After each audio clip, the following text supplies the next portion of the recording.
Klaytn coming from Korea itself, right? What are the regulatory challenges or differences between Korea and Singapore, for example?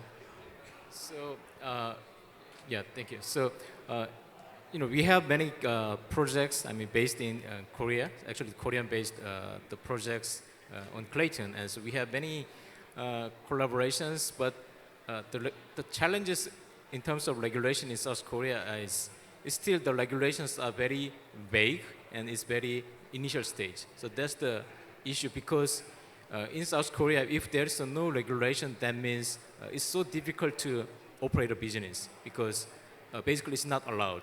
So for example, for P2E games, because the Korean government doesn't allow P2 games operating in South Korea, so even though the gaming companies, I mean, the Korea has many gaming companies, like, from small gaming studios to AAA game companies, but even though they want to try P2E games in South Korea, but they have to set up an entity outside Korea, yeah, because the regulations is currently is not allowing to do their business in South Korea. So interestingly, the gamers in South Korea have to use the VPN to access the games, I mean, P2E games outside Korea. And so that's the real situation in Korea. So, but still, the regulation challenges, the government is not actively working on regulations. And so, because they only rely on the existing ones, that is for Web2 games or existing games. And in those regulations, the games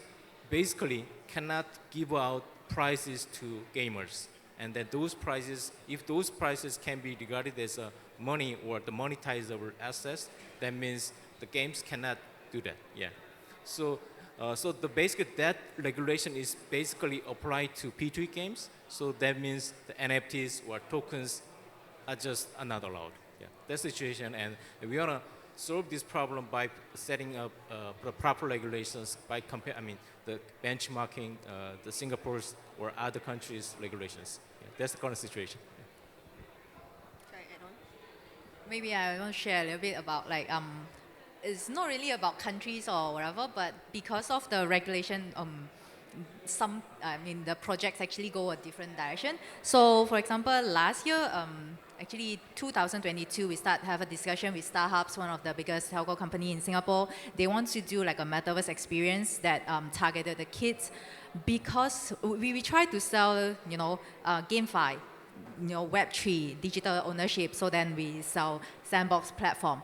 But because there's lack of regulation inside this Web3, and because the target audience is actually kids, younger generation, and end up, the client actually decided to go back to the centralized gaming platform, which is Roblox, instead of the Sandbox. So because lack of regulation, or because this industry is so nascent, there's not enough regulation to make sure that the young people come on board to the GameFi, they know what they are doing, they don't get into scam and all that.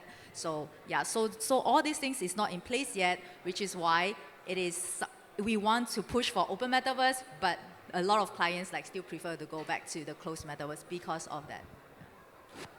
Yeah, I mean, I was thinking about this as everyone else spoke. When I came into the blockchain space in 2017, decentralization was the only thing that was the selling point for me. Fast forward to today, I'm an advisor with the Blockchain Legal Institute. I'm sitting here wondering, how did that happen? But the problem is that when we talk about regulation, we need to separate out two distinct areas. We have regulation that is stifling innovation, but we have regulation that is promoting consumer protection. So whenever we talk about this really broad topic of what does regulation actually mean, I think it's always important to fine-tune what is it that we are actually talking about. Now, I'm very much against regulation that stifles innovation. The projects that we work with, founders are from all over the world. However, when you hear where they are based, it's only a few geographies, because of course those are the ones that support the innovation that they are trying to build. On the other hand, when we talk about consumer protection, this is an open question. Who is protecting consumers in Web3? So if there is a push for regulation and everyone in Web3 that is pro-decentralization are asking what the heck is going on, why are we trying to regulate this space that's distinctly separate from the financial industry?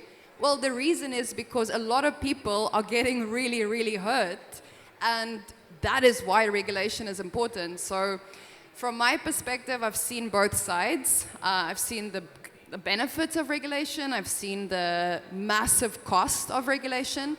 And I think it's open season as to what's going to happen in the future. But the trend that I have been seeing for many years now is certain countries, because of the adoption that they are taking in terms of maybe it's a sandbox regulation, but it's still a regulation.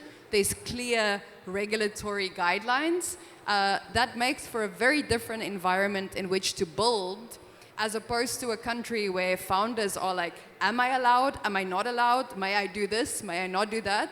So I think in terms of regulation, unless a country is very clear, maybe they are pro, maybe they're against, but there's clear guidelines, we are just going to continue to see so much talent draining from particular geographies and going into others.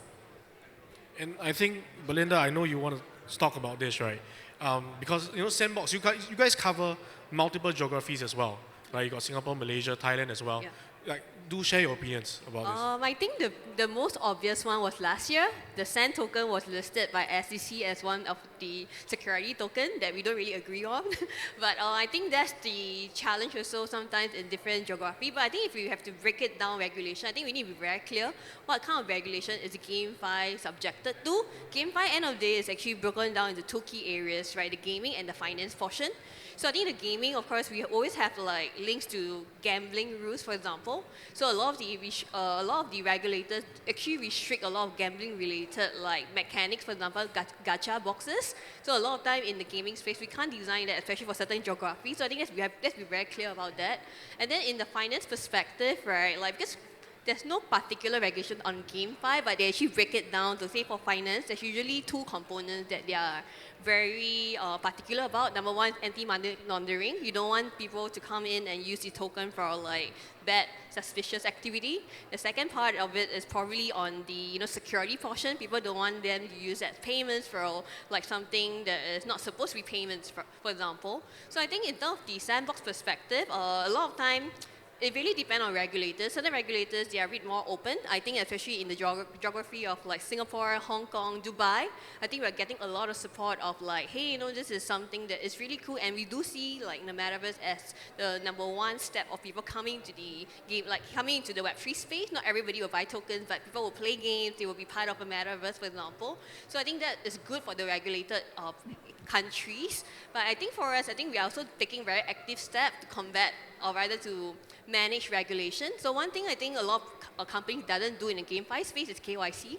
But I think for us, because we do give out a lot of SAN token as part of campaigns, we do have a KYC component where anyone above the age of 18, if they want to get SAN token from the activities from the seasons, they have to do KYC.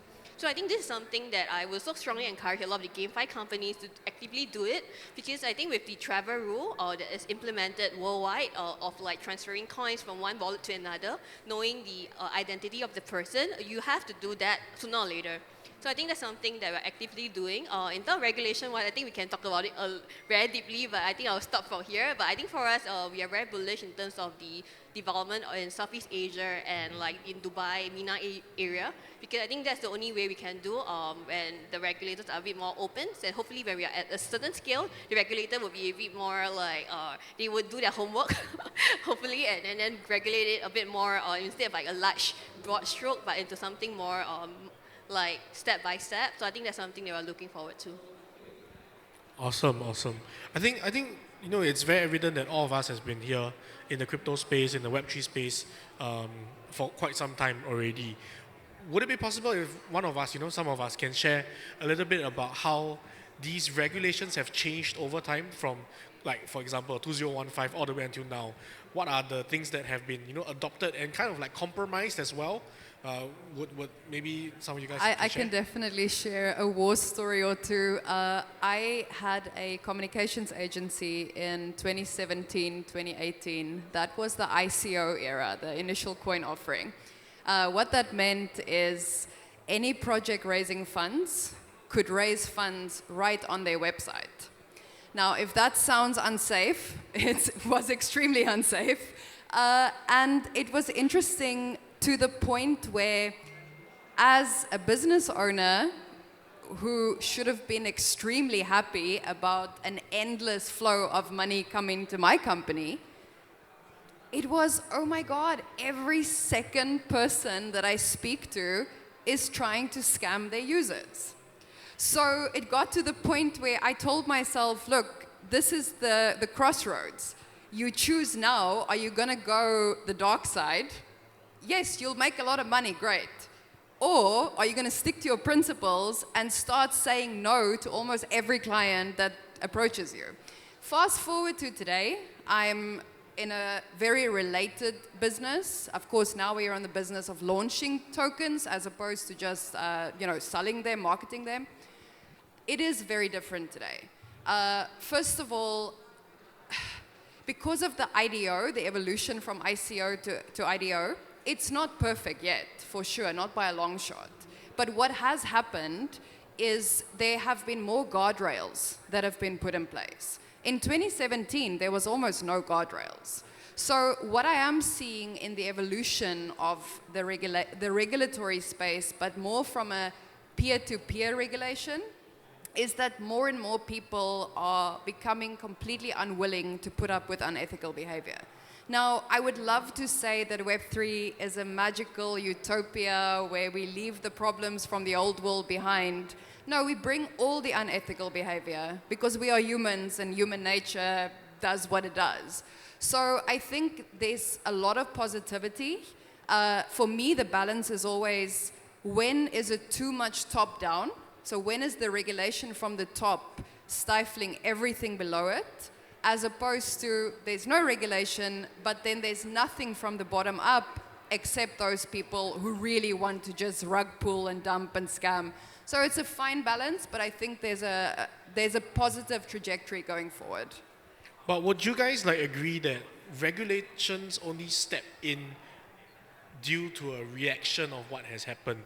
So for example, in Korea, right, when you have Do Kwon, that whole fiasco, it was probably because of these catalytic events that would cause some regulations to be really put in place, right? Sam, do you opinions share? Yes. So because of that, the Luna Terra collapse, the regulators were more cautious about. As we mentioned, so they became more cautious about how they can how the industry can protect investors and users or customers, because before that they were more caring about the industry and then how people can invest money and how can manage those money safely and so on. But now the regulators and especially the governments is more focusing on how they are going to protect investors and especially retail investors, because people are exposed to the exchanges and centralized exchanges, decentralized exchanges, but if there's no protection for them, that means there could be scams and there could be frauds, and those can cause the users to lose their money. And that was the biggest lesson that we learned from the collapse, the Luna collapse. And so in Korea there will be a new regulations called the Virtual Asset User Protection Law, starting in this May. Yeah. So because of, again, the government is more worrying about how they're going to protect users, and that's the mostly discussed and mostly concerned one in South Korea. Yeah. Can I add? So I think just to sort of set the record straight, from my opinion, no amount of regulation is going to stop fraud. No amount of regulation is going to stop scammers. Zero. Regardless of the industry, it doesn't matter whether it's crypto or what. But I think obviously the government is going to, all governments around the world are going to keep progressing and keep, obviously improving their regulation and always playing catch up, which is a very typical government thing. I used to do a lot of regulatory work in Dubai, in the financial center where I set up financial institutions there. And there was always a way to circumvent the existing regulation, always.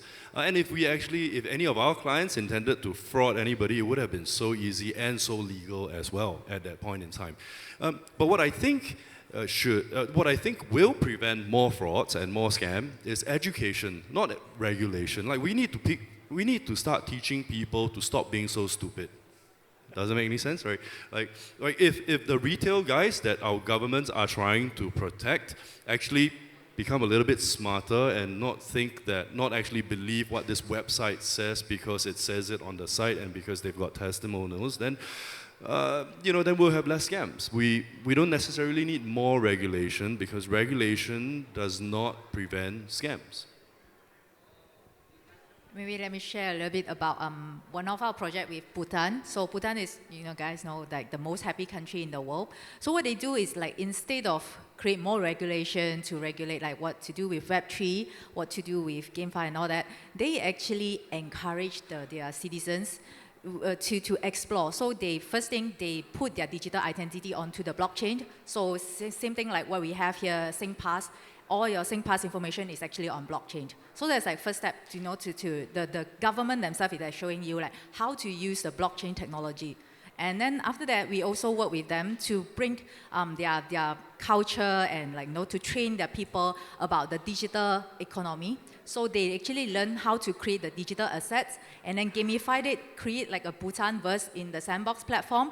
And this is actually created by their own young artists, like we help them, we train them, and they created the whole Bhutan verse with their own culture, their own stories, and they bring people, their community in. So it's like instead of regulation, like what Sam just said just now, right? And Sam and Felix said just now, you actually create awareness, bring them on board, let them try it out, let them see what is really, happening inside the Web3 world, what is happening with the blockchain, with GameFi, and they are part of it. They want to help to, regulate it themselves rather than the government tell them what to do and what not to do.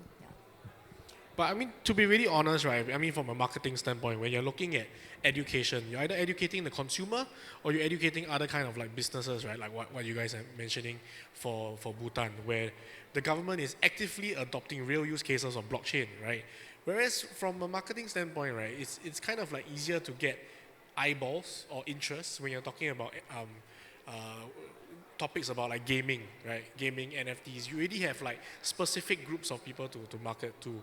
So like, what are some of the difficulties to really get these communities to listen to you, or to even like understand what you're trying to teach in terms of education? Because Felix, you mentioned education, right? I would say that Singaporeans, we are pretty savvy in terms of financial stuff, but we are still the #1 targets for scams because of greed, right? So education will kind of like help to a certain level, but wouldn't we still fall victim to scams? Yeah, well, the same argument holds, right?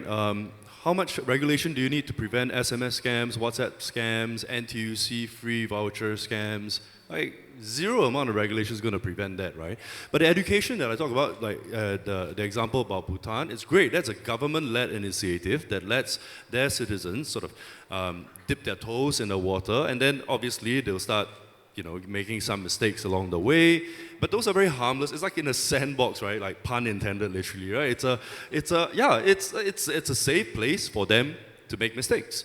And as they make mistakes, then they learn not to make the same mistakes again.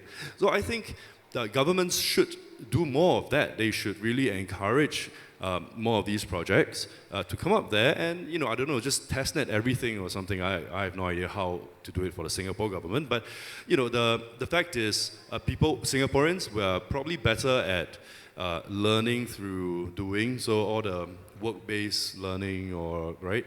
So we are not very good at sitting. Well, we are quite good at sitting in class and learning, but we hate that. So it's probably better to earmark a few projects or Sandbox again a few projects, and encourage these projects to flourish more in Singapore, and let them let their citizens or let their residents have more exposure to these projects. I think the example of Bhutan is great, but a better example would be to obviously let their citizens actually create their own individual projects, and then encourage those projects to grow and flourish. I think since you talk about Sandbox, I feel I need to step in a little. I think for me, it's also there's another layer other than education, is actually ethics.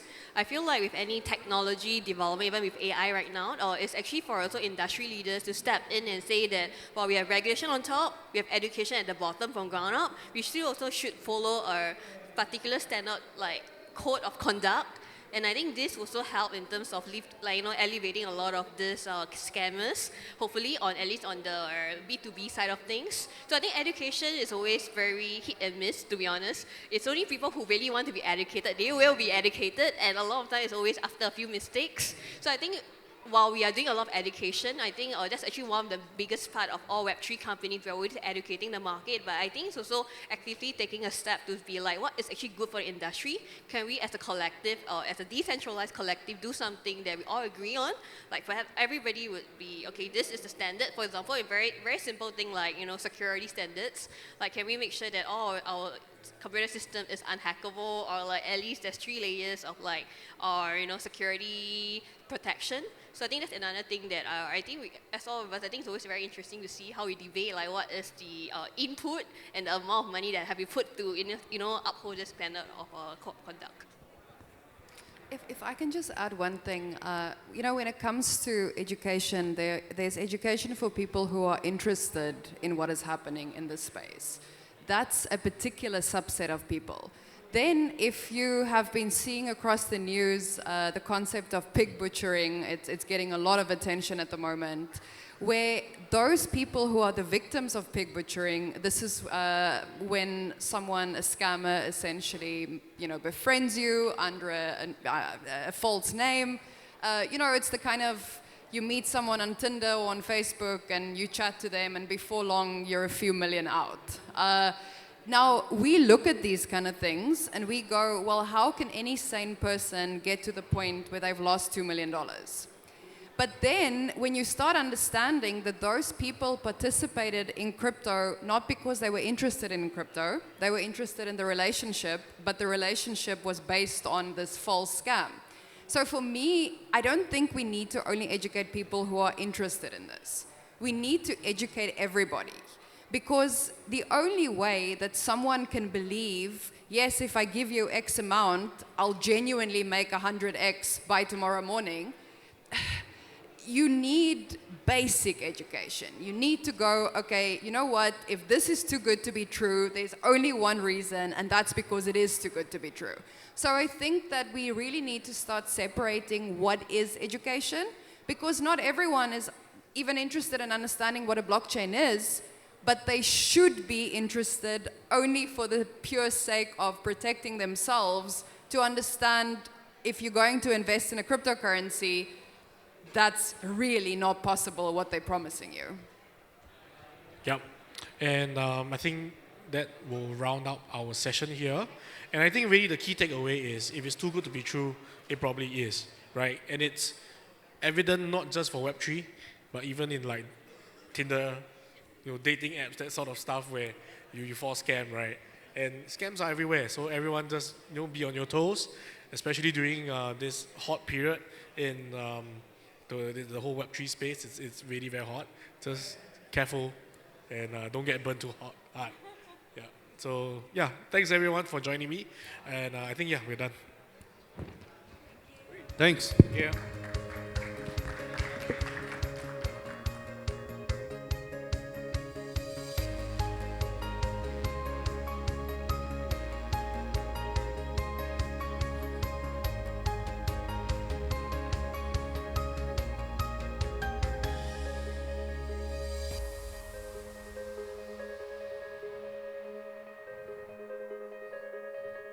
Round of applause once again, everyone, to our panel discussion: legal frontiers regulating Web3 gaming, NFTs, and cryptocurrencies.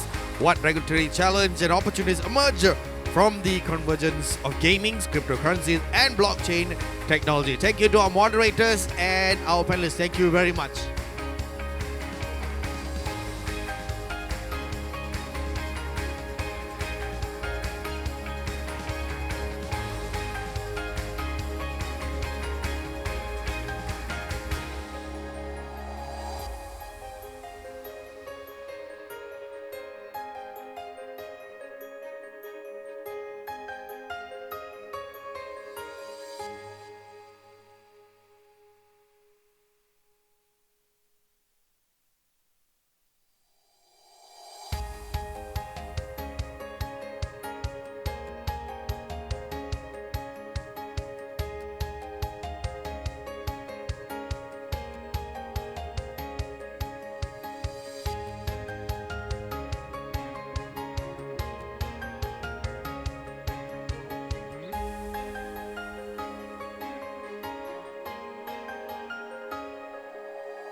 Okay, looks like we are running a bit late in time, so we'd like to invite our next panelist for the panel discussion. What is the future of stablecoins a year after the Terra and Luna crash?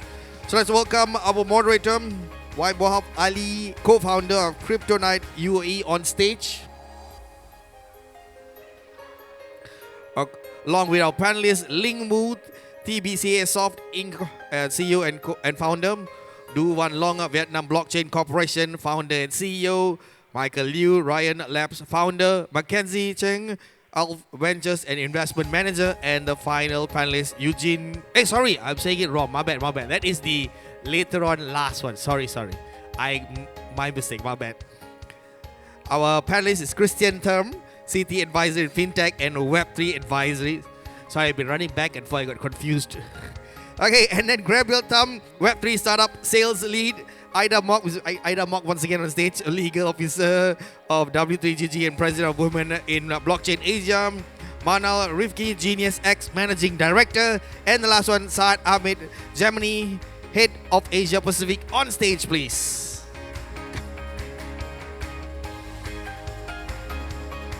Is Christian Tham here? All right, Mr. Christian. Gabriel Tham. All right, give us a come. Saida here. Manal Rifki. And Saad Ahmed. Yes. And our moderator, Vaibhavv. Is the moderator here? Oh man, you no moderator.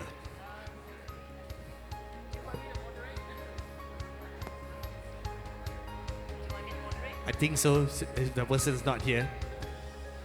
Maybe you can sit in front of your picture and then you can just moderate.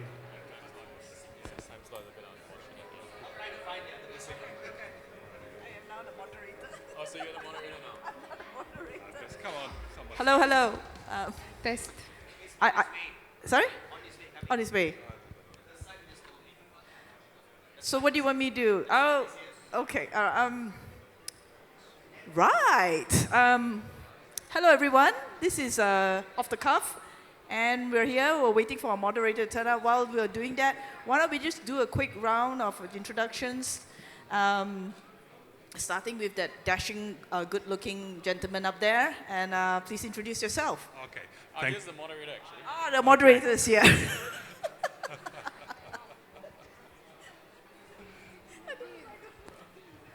Checked. My apologies, I was babysitting. Well, thank you. Everyone out there, a very good evening to a very warm weather of Singapore. My name is Vaibhavv Ali. You can call me Wali. And my apologies on being a bit late.